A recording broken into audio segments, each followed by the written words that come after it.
Hello, everyone, and welcome to another episode of Death Row Executions. Today's story is on Timothy Wayne Adams, who was executed in 2011 in the state of Texas for killing his son, Timothy Wayne Adams Jr.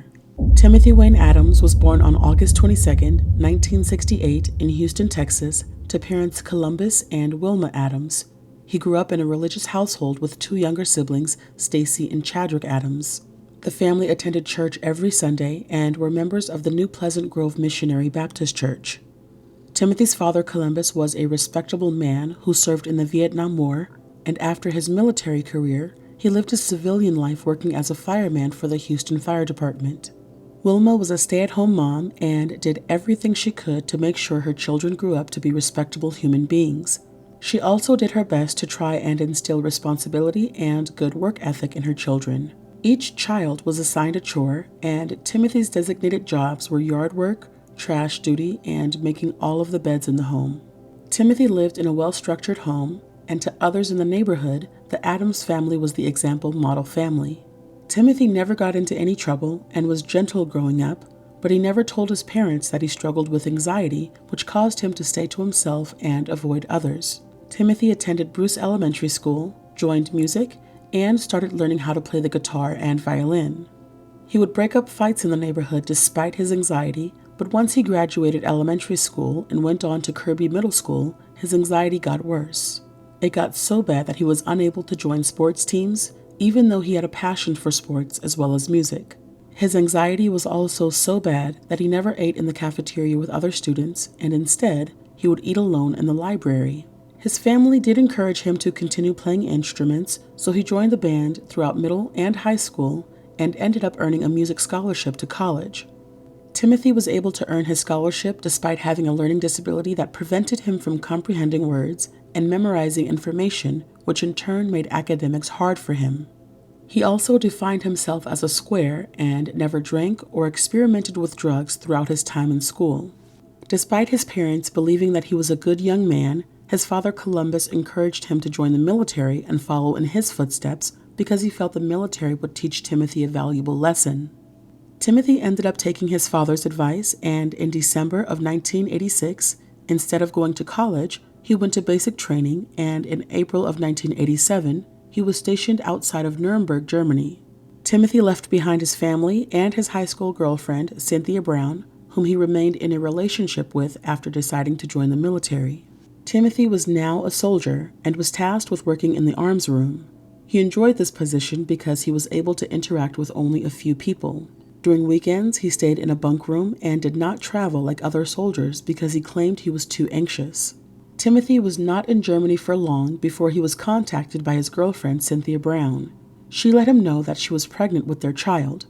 Timothy was happy to be a father, but he was not able to meet his son Terrell until he turned 8 months old. For this first visit, seeing his son, he stayed home for a few weeks and was excited to be a father. Timothy returned to Germany and would regularly get sent pictures of his son Terrell. Pictures weren't enough though, and after serving 3 years in the military, Timothy decided that he wanted to leave for good so that he could be a full-time partner and father. His superiors wanted him to remain in the service because of his good work ethic, but life was proving to be difficult without his family.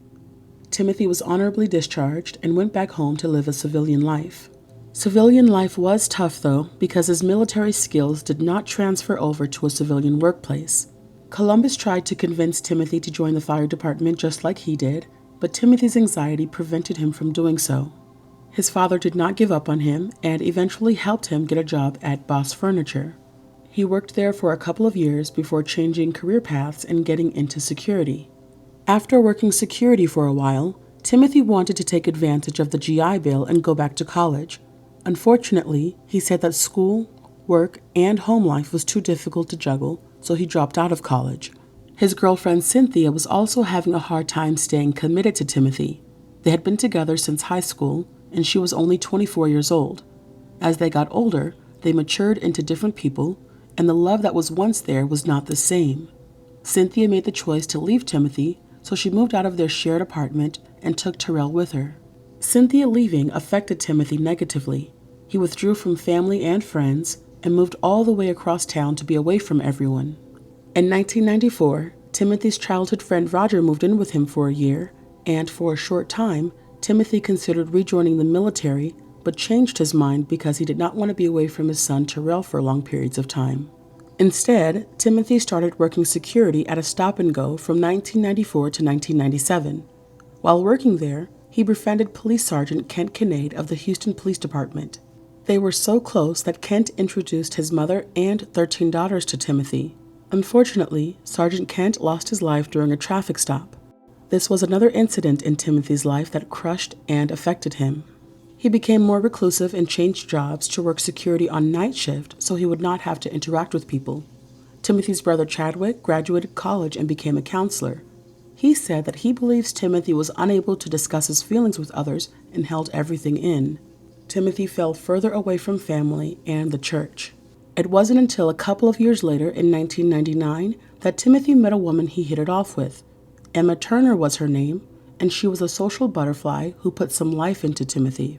He quit his night shift job because of her and chose to deal with his anxiety and work during the day again. Although happy together, Timothy and Emma started facing relationship problems but chose to ignore it. Timothy introduced Emma to his family, and in fall of 1999, the couple found out that they were pregnant with a boy. Timothy and Emma decided to start planning a wedding, but this came as a shock to Timothy's family, who did not realize how serious his relationship with Emma was. After much planning, the wedding was called off for a few weeks so that they could decide on whether or not they truly wanted to get married. They reconciled and got married on March 4th, 2000. The couple had not lived together before they were married, so after the wedding, Timothy moved in with Emma and her 11-year-old son Andrew from a previous relationship. 4 months after the wedding, their son Timothy Wayne Adams Jr., aka Tim, was born in July of 2000. Timothy was happy that he was there for his second son's birth and vowed to be involved and be a better parent than he felt he was towards Terrell. Terrell actually came to visit Timothy and his new family on occasion, but the visit stopped when Timothy and Emma's relationship began to deteriorate. The arguments ensued, and Timothy felt that most of the arguments stemmed from his anxiety. With Emma being a social butterfly and Timothy preferring to stay at home and avoid everyone, Emma would often ask Timothy if he truly loved her. They eventually both started accusing each other of cheating. Their relationship got so bad, Emma started sleeping in a separate room just so that she could distance herself from Timothy. Timothy, on the other hand, felt as if Emma was trying to keep his son away from him and did not want Emma leaving with Tim Jr., just like his first wife left with Terrell. Timothy attempted to avoid arguments, not by communicating his feelings though. Instead of working his regular 7 a.m. to 3 p.m. job, he chose to stay at work until 6 p.m.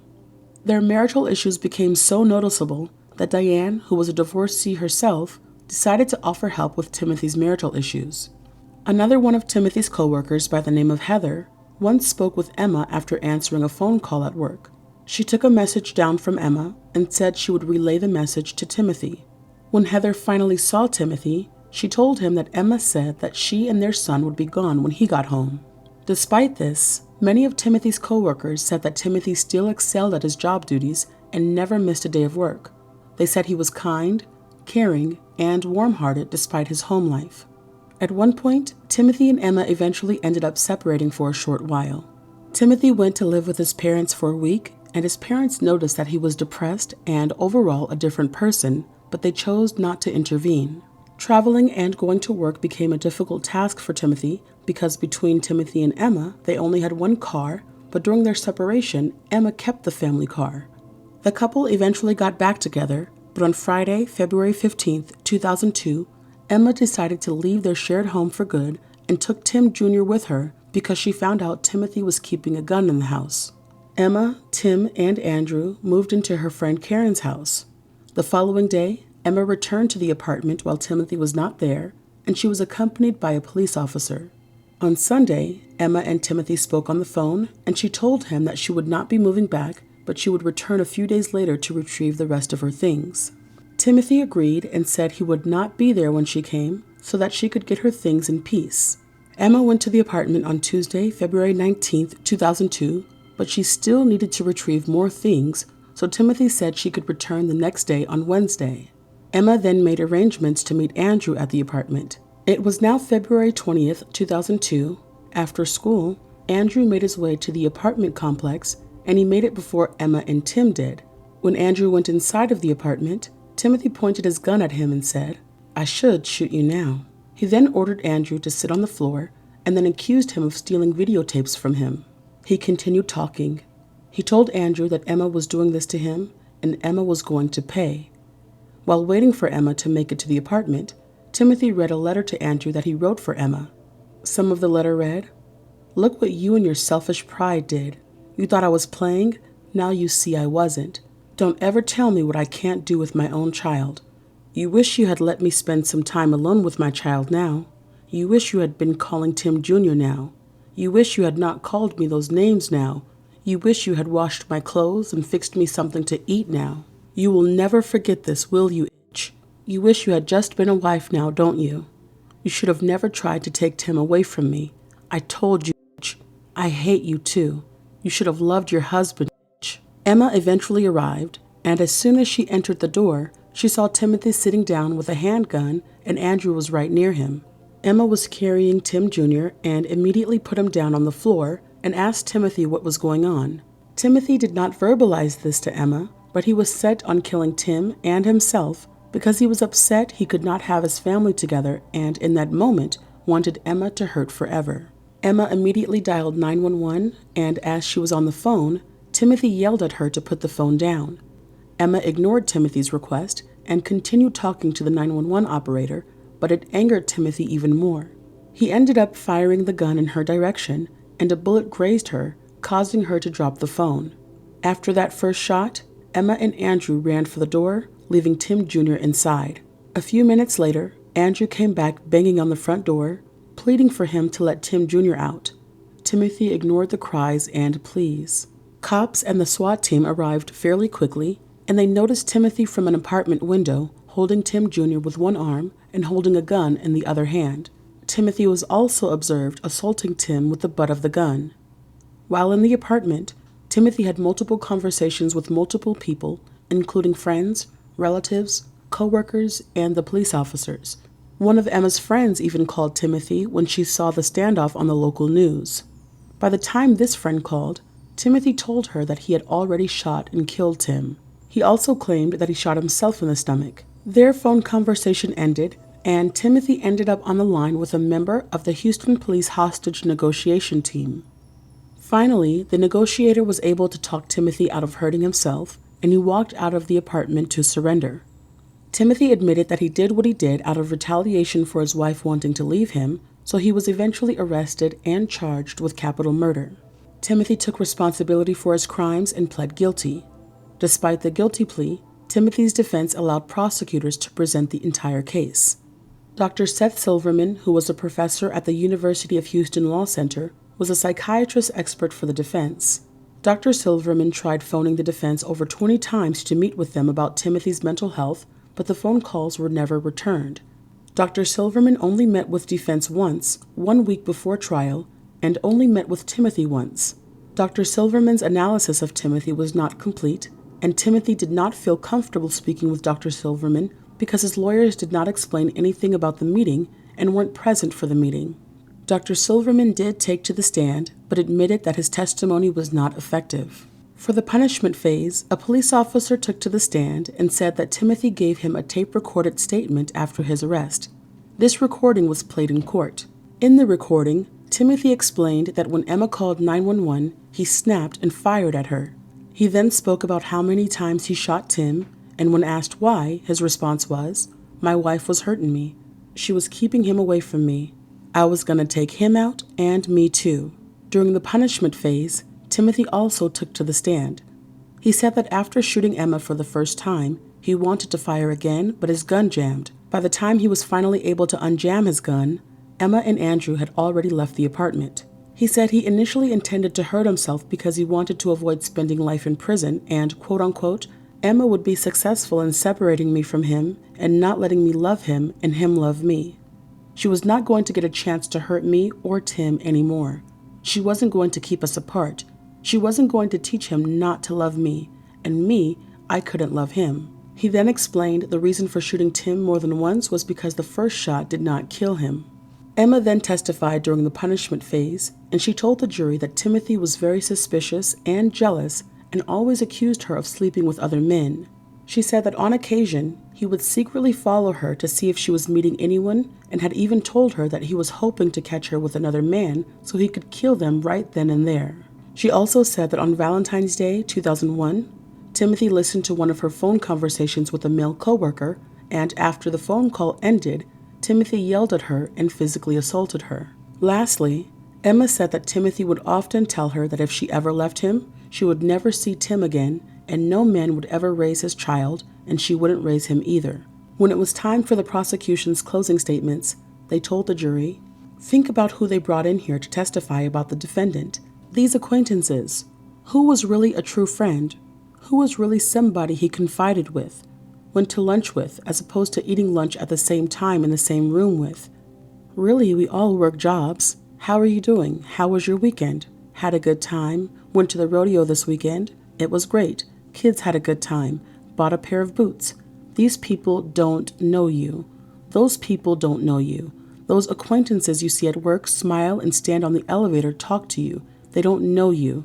The people you know are the people that you live with, the people you lie down with at night, the people that you are responsible for taking care of, the people that have brought you up in this world. Those are the people that you know. Acquaintances at work don't know anything. We can all carry a facade at work, but the true person is what goes on in the home. The true person is what goes on in the home.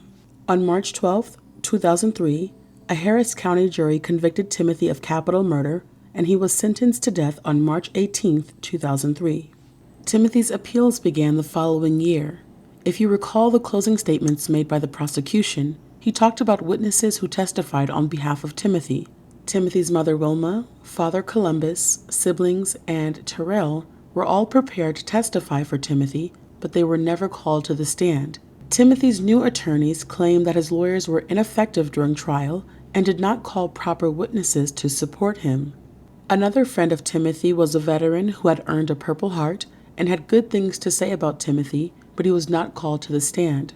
Some jurors even found out new information that was not discussed or focused on during trial.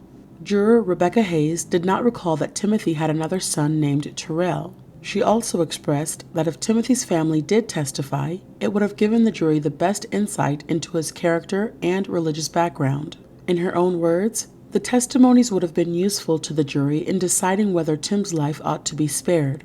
Juror Ngok Duong went on record and said that they remembered Timothy had a son, and also noted that Terrell did not testify, so they took that as Timothy being a bad father to Terrell and defense not wanting him to testify. In actuality, Terrell loved his father and did many things that were positive to follow in his father's footsteps. Juror Duong felt that having Terrell testify would have humanized Timothy and, quote-unquote, it would have shown the jury that he was a good human being who had done something horribly wrong but completely out of character. Timothy's new attorneys also focused on the fact that Timothy's trial attorneys knew he would plead guilty but failed to present mitigating evidence to show that his life deserved to be spared. Photographs and videotapes were never shown to the court, so the only thing mentioned about Timothy was negative. They also brought up how his attorneys failed to effectively communicate with the psychiatrist that was there to help Timothy and his defense.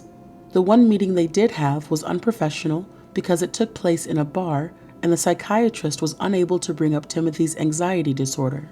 Juror Hayes, Juror Duong, and Juror Starling all believed Timothy should have been sentenced to life in prison during the punishment phase of the trial, but they were convinced by other jurors to sentence him to death. For the appeals process, these jurors requested that the courts commute Timothy's sentence from death to life. Timothy's military career was brought up in a plea to Governor Rick Perry, as well as the fact that he had no criminal record. I am now going to read through statements made for the appeal from everyone who decided to support Timothy. First was Timothy's 23-year-old son, Terrell, who was currently in the Navy. I cried myself to sleep the night that I found out that TJ had been killed. I didn't even go to TJ's funeral because I was in too much pain. I can't put my finger on why my father would do something like that. Yet, my father was very loving and taught me right from wrong when I was growing up. He was a good father. He is not a bad person. I wish I had the opportunity to say something in support of my father at his trial. If there's any chance for a second chance, Please let him have it. He deserves it. If he does not get a second chance, I know I will be affected in a bad way. I will miss my father dearly." Timothy's mother, Wilma Adams, said, "Our family has already suffered a loss by losing TJ. That was my grandson. Losing Tim would be another huge loss to this family. Since that day, our family has felt locked up just like Tim is." Many people comment on how a mother could not possibly stand what I am dealing with. I visit Tim in prison twice a month, more often when I can get a ride. I can see the pain that Tim is in, the same pain that our family feels. It is very difficult to walk away from him after visits. I take comfort in the fact that the Lord can go places and touch people that I cannot touch. I cannot imagine losing my son to this tragedy. Tim is still good. He's still a human being, and he deserves to be treated as one, even though what he did was really bad. I pray every day that his life will be saved. I still have hope. Timothy's father, Columbus, was quoted saying, "The whole incident with TJ's death and Tim's punishment tore me up so much that I couldn't function in any capacity. I was not able to participate in the brotherhood at church for 3 years after the incident. Losing TJ was especially hard for me because I loved spending time with him and spoiling him like I did with my only other grandchild, Terrell. However, I cannot imagine losing my son to this tragedy as well. I visit him in prison at least twice a month, and it has become too difficult to look back when I leave. I do not know what I will do if we lose Tim. I pray to God to save his life every day." Columbus also wrote a letter to Governor Perry. "Our family lost one child. We can't bear to lose another. After my grandson's death, we lived through pain worse than anyone could imagine. Nothing good will come from executing my son Tim and causing us more anguish. We pray that God will fill Governor Perry's heart with compassion, if not for Tim, then at least for our family." Timothy's brother Chadwick, who was a 5th grade teacher, said, "It's hard to explain why Tim did what he did because his background shows no indication of violence. When I tell anyone who knew Tim what happened, they are completely shocked. It was totally out of character for Tim. To me, his act was bad, selfish. I lost my nephew. However, I visit my brother twice a month. I still have a strong relationship with him. I often break down when I leave the prison after our visits. I cannot imagine losing my brother. He was a good brother and a good role model. I would not be where I am today without him. I want the board to save his life." Timothy's sister Stacy Adams, who worked as a bank teller, said, "I never thought our family would face something like this. This whole experience has been so hard for me because Tim is a good man.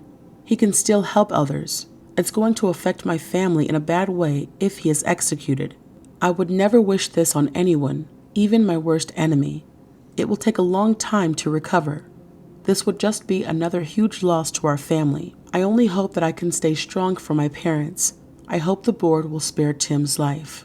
Cynthia Brown, Timothy's first girlfriend and mother of Terrell, said, "I started taking sleeping pills after I found out that Tim's execution had been scheduled. I do not think that I could sleep at night if he was executed. It would be extremely disturbing for me and absolutely devastating for Terrell. I believe that Tim still has the capacity to have a relationship with our son.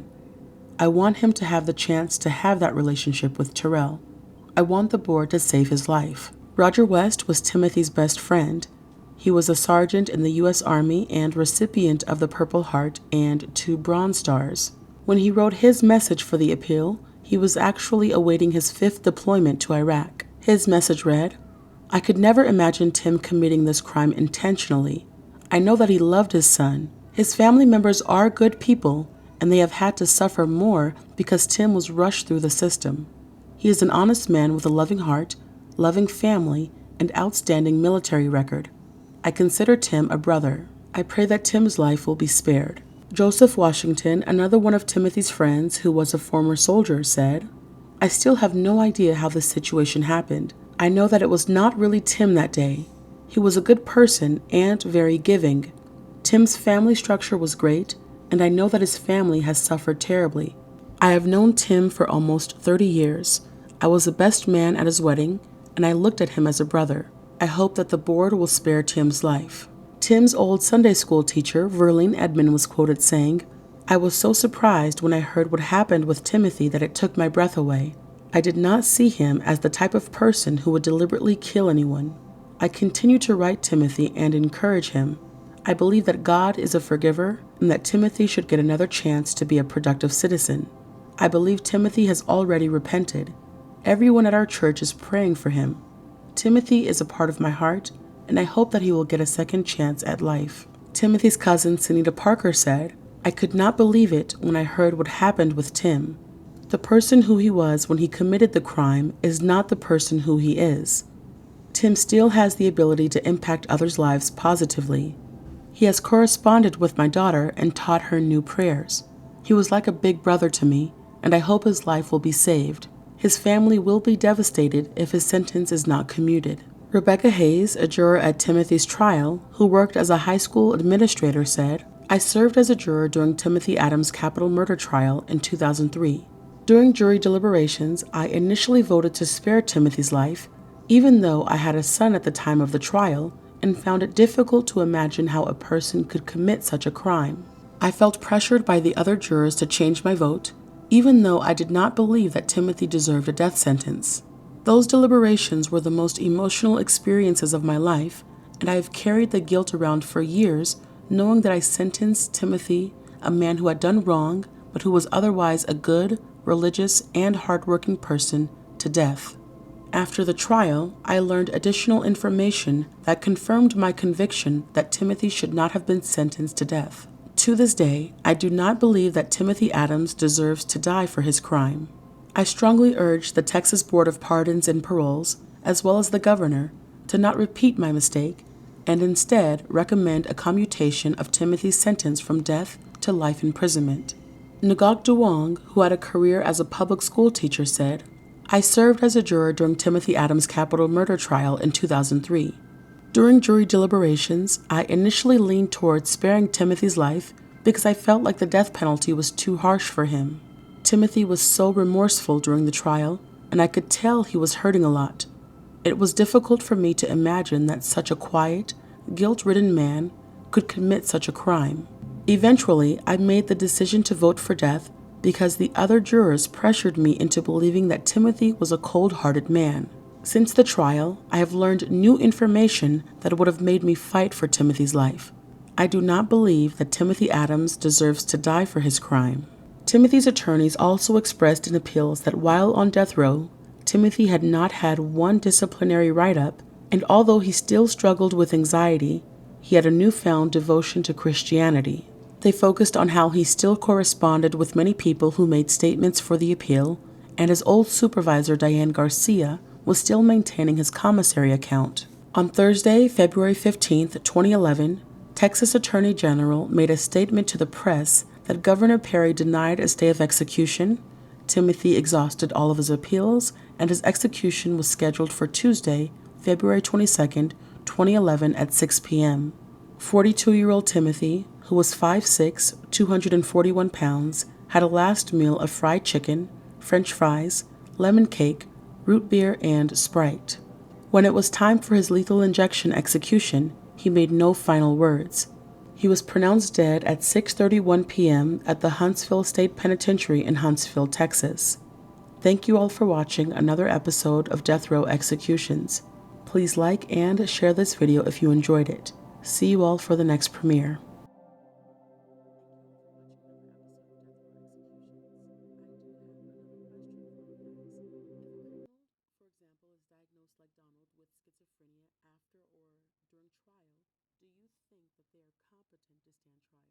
I believe that some people with certain mental health disorders can appear to be coherent or intelligent, but I don't think that negates the fact that they actually have a disorder.